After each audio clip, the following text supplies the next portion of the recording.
Assalamualaikum warahmatullahi wabarakatuh. Waalaikumsalam Waalaikumsalam warahmatullahi warahmatullahi wabarakatuh. wabarakatuh. Bismillahirrahmanirrahim. Alhamdulillahirabbil alamin. Wa bihi nasta'in wala umuri dunya waddin. Wassalatu wassalamu ala asyrafil anbiya'i wal mursalin. Sayyidina wa maulana Muhammadin wa ala alihi wa sahbihi ajmain. Rabbis shrahli sadri wa yassirli amri wahlul 'uqdatam min lisani yafqahu qawli amma ba'du. Baik, perkuliahan hari ini kita buka bersama-sama dengan membaca lafaz basmalah. Bismillahirrahmanirrahim. Oke, mahasiswa jurusan Hukum Ekonomi Syariah kelas E. Hari ini kita kembali hadir di MK Fikih Munakahat yang alhamdulillah sudah memasuki pertemuan ke-6. Dan perlu diinformasikan bahwa minggu depan akan dilaksanakan ujian tengah semester ya atau UTS yang menjadi puncak di pertengahan semester, di mana nanti kalian akan dievaluasi sudah sejauh apa perkembangan kalian dalam memahami suatu mata kuliah. Dan saya mohon maaf, ini terpaksa hari ini saya rapel ya MK-nya, saya rapel materinya, pertemuan 6 dan 7 saya jadikan satu. Jadi hari ini ada dua materi akan saya bahas, yaitu materi yang pertama, materi tentang hak dan kewajiban suami istri, dan yang kedua, materi tentang konsep kafa'ah. Ya, kenapa ini bisa terjadi? Karena di awal semester saya tidak masuk ya, sehingga berpengaruh kepada materi yang sesudahnya. Jadi terpaksa saya rapel. Dan minggu depan insya Allah saya akan hadir di kampus untuk mengawasi kalian dalam pelaksanaan UTS. Oke, informasi mengenai UTS dan bagaimana mekanismenya nanti akan saya umumkan di akhir kelas hari ini. Oke, baik. Sebelum kita lanjutkan, saya akan bagikan link absensi untuk hari ini, tanggal 16 Oktober 2024, kelas HSE. Silakan kalian buka di Zoom chat room yang ada di Zoom meeting. Ya, silakan diisi ya, sudah muncul itu. Silakan, sebagian banyak tuh. Dan bagi yang belum dapat, silakan laporan. Oke, baik. Bisa sambil berjalan, bisa sambil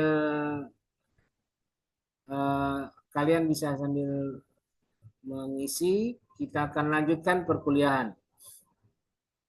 Oh ya, sebentar. Itu Selvia, kamu lagi di mana itu? Ada lagi acara disnatalis ya? Selvia, ada Selvia?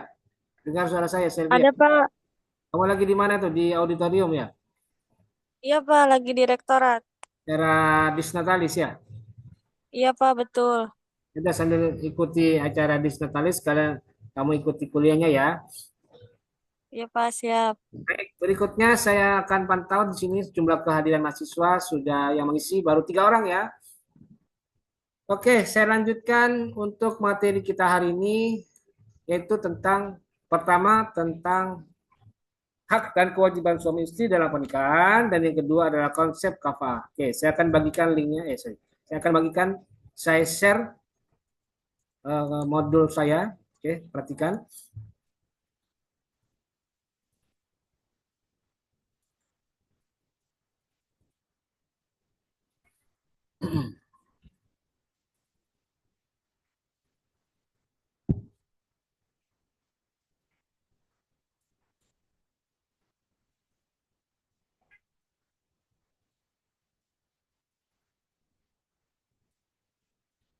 Belum muncul ya, sabar. Nah, ini dia ya, hak dan kewajiban suami istri dalam perkawinan atau pernikahan. Oke. Ada 3 bahan kajiannya. Yang pertama, hak bersama. Yang pertama, hak istri. Hak istri kita Lizaujati hukukun maliyatun wa hiya al-mahru wa nafaqatu wa hukuku ghairu maliyatin wa hiya ihsan usrati wal muamalatu thayyibatu wal adlu. Istri punya beberapa hak. Pertama hak material dan yang kedua hak non material. Untuk yang non hak yang material itu al-mahru wa nafaqah yaitu mahar dan nafkah. Sedangkan yang non material itu ihsanul usrah atau perlakuan baik, wal muamalatu thayyibah dan hubungan yang baik, wal adlu dan keadilan. Itu hak non material. Ini mana yang kok error ini?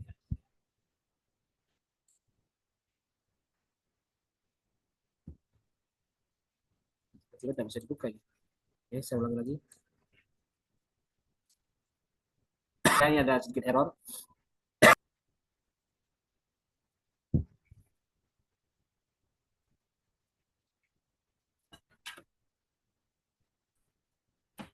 Loadingnya lama lagi. Ganti ke PDF supaya bisa dibaca dan dibuka bersama-sama. Oke, sebentar ya, saya bukakan.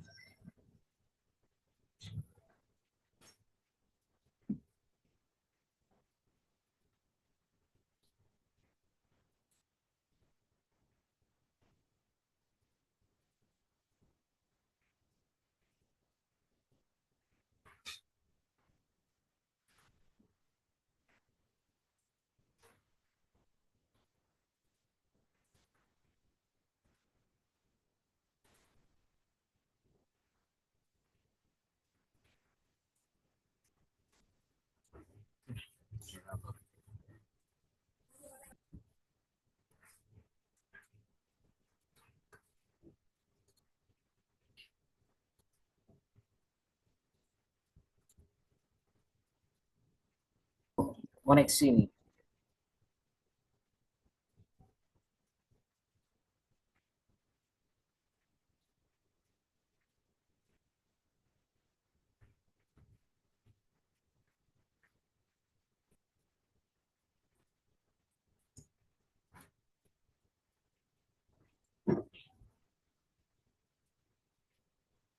Tidak loading lama banget. Oke, saya tutup dulu ya. Saya ganti dengan PowerPoint yang bisa dilihat. Ya. Saya ganti ke PowerPoint ini ya, perhatikan.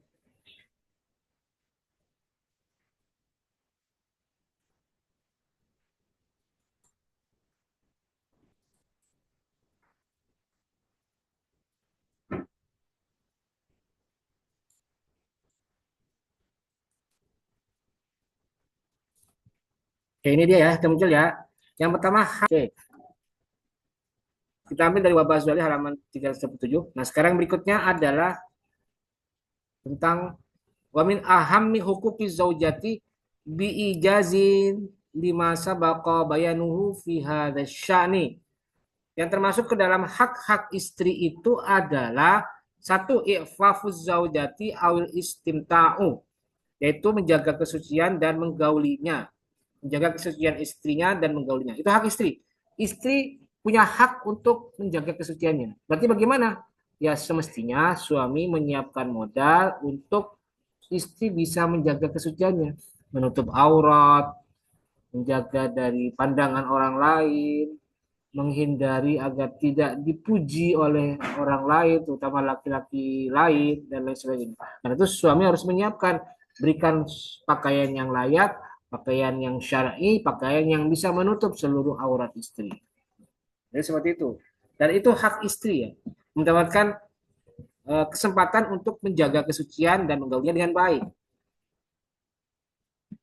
Itu yang pertama. Yang kedua adalah yahrumul wat'u fid dubur. Haramnya berhubungan seksual melalui dubur, melalui anus. Itu tidak boleh.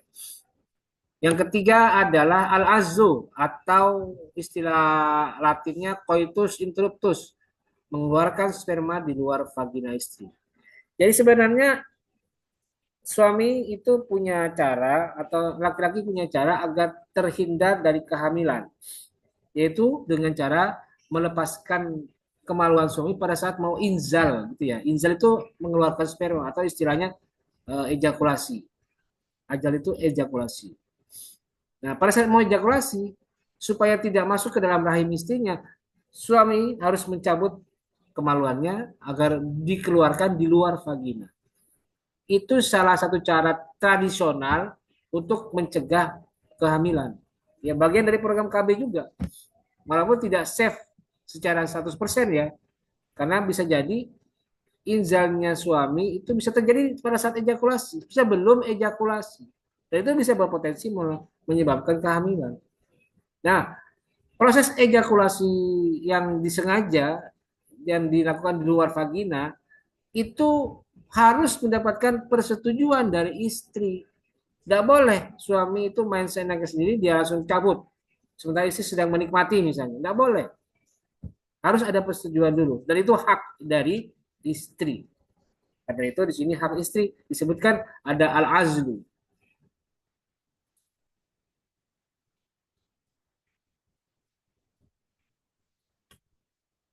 Yang keempat ada al-muasyarah bil ma'ruf atau menggaulinya dengan baik.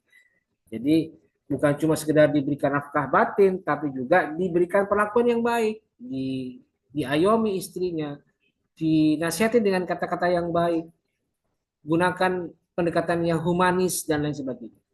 Yang kebapakan, yang selalu ngemong dan lain sebagainya. Yang kelima atau yang berikutnya adalah masih ada nggak? Oh ya sudah.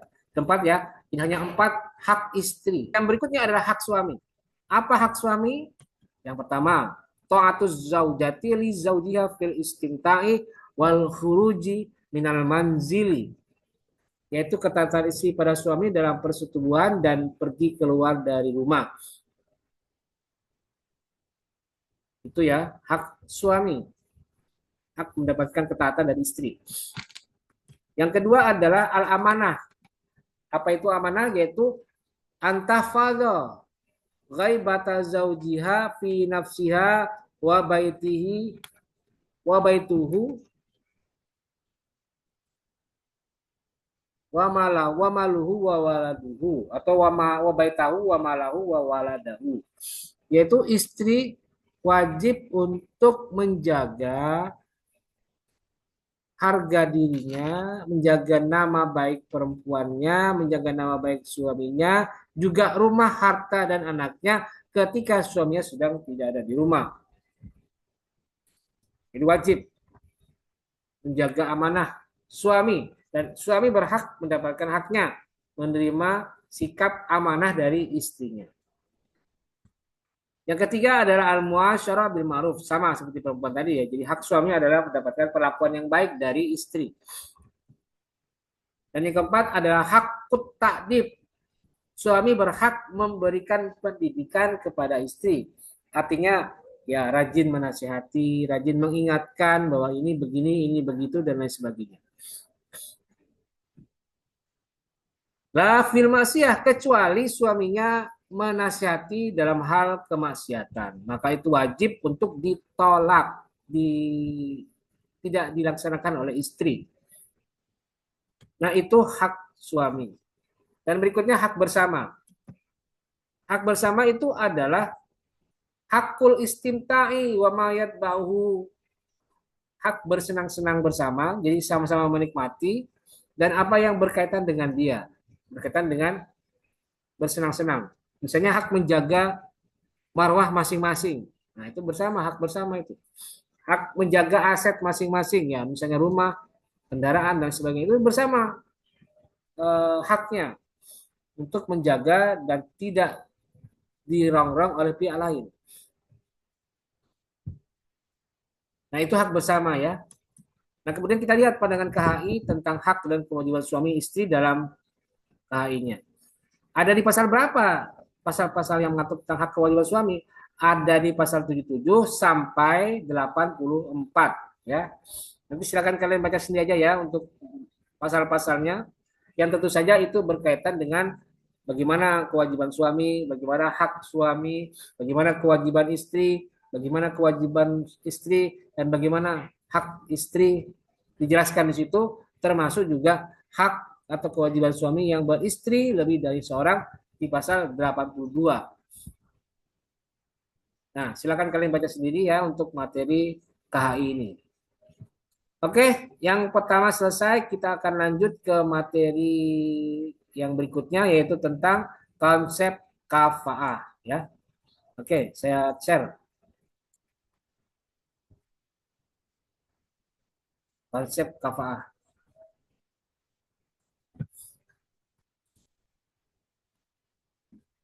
Nah, ini dia ya. Sudah muncul? Oke, baik. Pengertian kafa'ah. Nah, apa itu pengertian kafa'ah? Kita lihat. Kafa'ah itu secara bahasa adalah al-mumasalatu atau al-musawatu. Yang artinya adalah sama, setara, seimbang, sederajat, sebanding, serasi.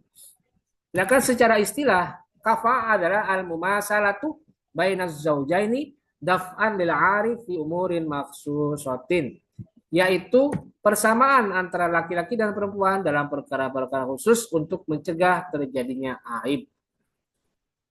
Perkara khusus itu apa? Kita lihat. Menurut mazhab Malikiyah, yang dimaksud perkara khusus adalah agama dan keadaan yang bebas dari aib atau cacat. Jadi agama menurut mazhab Malikiyah harus sama, tidak boleh berbeda. Bahkan semua agama di Indonesia yang diakui, yang enam agama itu tidak mengakui adanya pernikahan beda agama. Tidak mungkin terjadi di Indonesia. Kecuali ada siasat-siasat yang dilakukan oleh orang-orang yang melakukan perkawinan itu. Misalnya siasat tuker-tukeran agama. Nah, misalnya suaminya mualaf dulu, masuk Islam dulu. Nah, akhirnya mereka menikah di KUA. Setelah selesai, mereka pindah lagi ke agama suaminya. Ikut catatan pernikahan di catatan sipil. Jadi akhirnya mereka menikah dan punya buku nikah atau catatan pernikahan mereka. Ya bisa seperti itu. Atau bisa menikah di luar negeri, nanti baru mereka balik ke Indonesia. Tapi intinya agama itu tidak boleh ditawar-menawar, tidak boleh dinegosiasikan, dan tidak boleh dipermainkan. Ya kalau mau nikah, nikah. Tapi jangan sampai disalahgunakan atau dimanfaatkan untuk kepentingan mereka sendiri, seperti untuk menikah beda agama. Nah itulah mazhab Malikiyah mengatakan harus sama agamanya. Kafaahnya sama. Kafaahnya dalam pernikahan harus sama, agamanya harus sama. Dan yang bebas dari aib artinya apa? Harus menikah dengan orang yang tidak punya penyakit kronis atau tidak punya penyakit akut yang bisa menimbulkan kematian atau penyakit cacat yang permanen misalnya. Tidak boleh kata mazhab Malikiyah.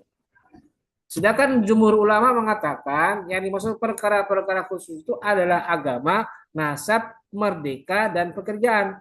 Merdeka itu maksudnya apa? Ya tidak jadi budak. Nah, sedangkan Hanabilah dan Hanafiyah menambahkan menjadi satu lagi jadi harta. Ada satu lagi harta. Nah, sekarang pandangan ulama tentang kafah itu bagaimana? Bagaimana hukumnya menerapkan kafah dalam perkawinan? Ada pandangan yang berbeda di antara para ulama. Pertama, pandangan yang mengatakan kafah itu bukan syarat pernikahan, baik syarat sah atau syarat kelaziman. Pernikahan tetap sah meskipun suami istri tidak memenuhi unsur kafa'ah. Siapa yang mengatakan? Al-As-Sauri, Hasan Al-Basri, dan Al-Qurhi dari mazhab Hanafiyah.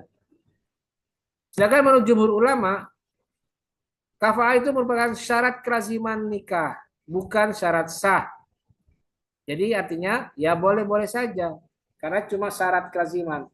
Syarat kelaziman itu cuma dia pantas tidak secara sosial, secara adat istiadat, secara tradisi di masyarakat.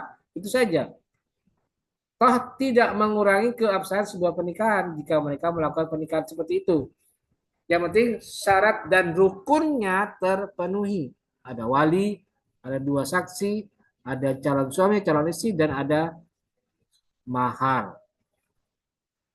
Kalau itu tidak ada berarti tidak sah. Tapi kalau cuma sekedar kafah tidak, cocok tidaknya ya tidak mempengaruhi keabsahan nikah. Nah, itulah ini dasarnya ya. Nah, itulah pandangan para ulama mengenai hukum penerapan kafa'ah dalam perkawinan. Oke, baik. Selesai untuk hari ini materi kita yang kedua, yaitu tentang kafa'ah, dan yang tadi adalah tentang hak dan kewajiban suami istri dalam perkawinan. Baik, jika ada yang mau tanyakan, saya persilakan. Mangga, aturan. Yuk, videonya diaktifkan lagi. Silakan, Muhammad, Robiatul Hasanah, Haura, Alia, Tede Yuraf, Ahmad Akmal, Afifa, Dwi Ayu, Selvia, Erlangga, Yuniar, Rumaisha, Nafi. Silakan. Aktifkan videonya dan silakan mungkin ada yang mau bertanya. Mangga, aturan. Ada atau tidak ada?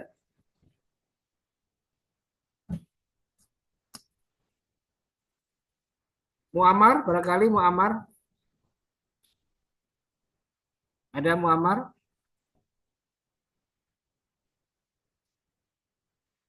Tidak ada ya. Oke, baik. Selanjutnya saya akan sampaikan pengumuman berkenaan dengan pelaksanaan UTS yang akan datang. Oke, ini kok loading lama banget. Dari tadi lama terus.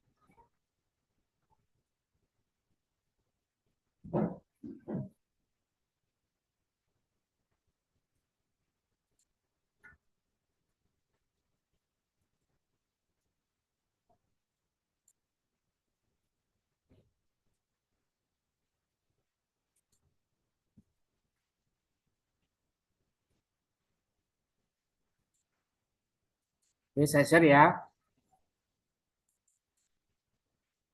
Mudah-mudahan bisa ini. Oh, dari tadi loadingnya lambat. Oke, ini dia ya.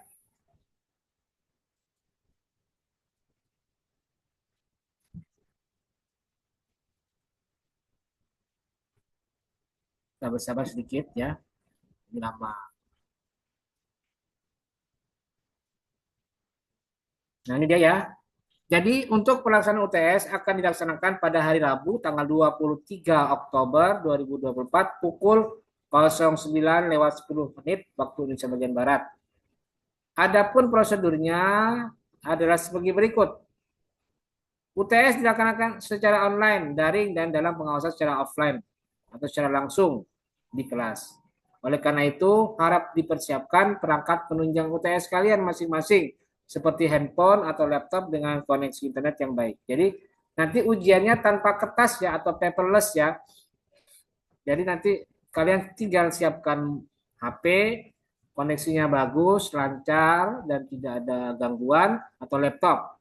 Nanti buka di situ. Nanti akan saya pandu proses pelaksanaan UTS-nya.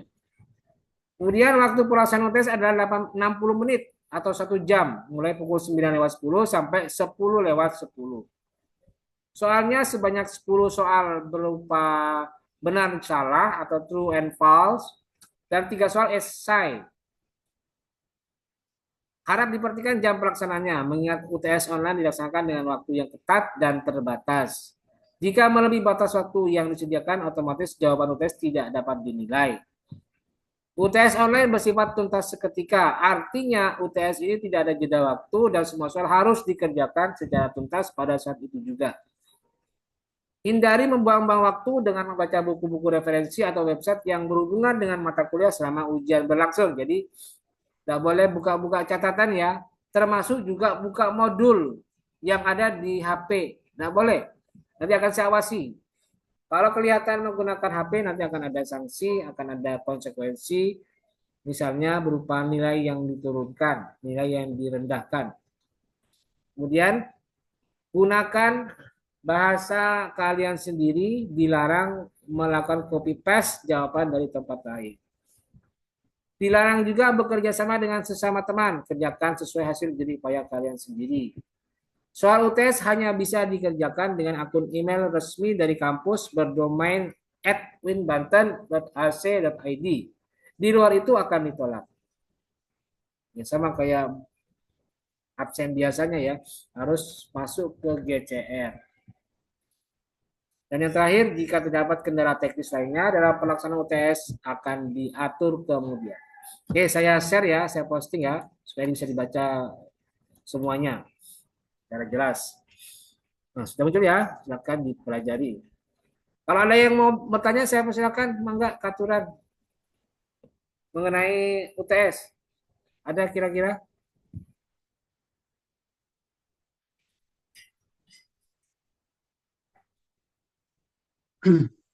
Pak, punten Pak, itu terkait UTS, kita daring kan Pak? Maksudnya dari rumah bisa juga, apa harus Gimana, ke gimana? kampus? Gimana? Coba. Ini kan UTS-nya daring, jadi dari rumah masing-masing gitu Pak? Oh, Apa gimana? enggak. Gini. Saya ingatkan, tadi saya sudah bilang, UTS dilaksanakan secara online dan dalam pengawasan secara langsung di kelas. Kan bisa dipahami itu. Ya berarti harus ke kampus dong. Nggak boleh mengerjakan soal dari rumah, nggak boleh. Harus ke kampus, datang ke kampus. Insya Allah saya datang ke kampus besok, minggu depan. Jadi harus hadir di kelas, ya. Zedun ya. Makanya dipelajari baik-baik kalimat-kalimatnya, ya. Sudah jelas itu. Diawasi secara langsung di dalam kelas. Ya, itu ya. Jelas Jadun? Jelas Pak. Ya, baik. Berikutnya ada lagi kira-kira. Silakan. Ayatinopus, jelas Ayatinopus. Jelas, Pak. Akmal Azkia, ini kok dari tadi kok kayak lagi makeover dia ini tadi. Lagi maca. Akmal Azkia jelas nggak? Jelas, Pak. Ya, oke. Siti Nurfadila ada. Gimana videonya ini? Siti Nurfadila. Ada, Pak. Kamu kenapa udah aktifkan videonya, Fadila? Sinyalnya, Pak, rebek. Nanti mukanya bejot. Rebek. Rebek. Ya udah. Haurah Nur Rahmah. Mana Haurah? Hadir, Pak. Jelas penjelasan saya mengenai UTS? Jelas, Pak. Jelas ya. Oke. Risma Lestari. Jelas, Risma?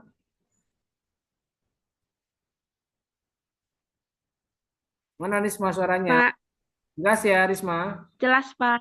Ya, Iya, Pak. ini kudu diakses siji-siji biar semuanya ngomong ini. Kalau dari gitu udah jelas. Ayo Erlangga jelas Erlangga. Pelaksanaan UTS mana suaranya Erlangga? Suaranya ke mana ya?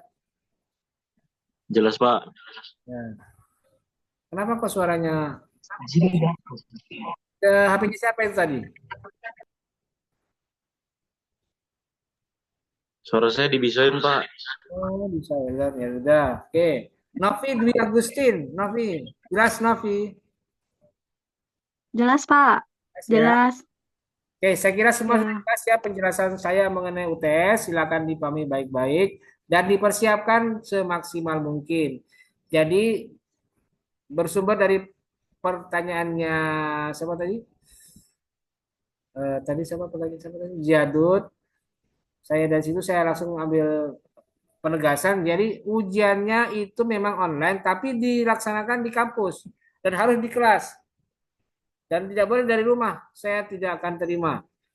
Jadi kalau ada yang mengisi di luar kampus, langsung saya delete nanti itu ya. Dia akan muncul nanti nilainya. Harus ada di kelas dulu. Dan harus ada absen yang akan kalian tanda tangan di kampus. Ya. Seperti itu ya. Saya kira cukup untuk hari ini. Semoga bisa dipahami dengan baik dan bisa dilaksanakan sehingga minggu depan kita bisa melaksanakan UTS dengan baik dan lancar tanpa ada hambatan apapun.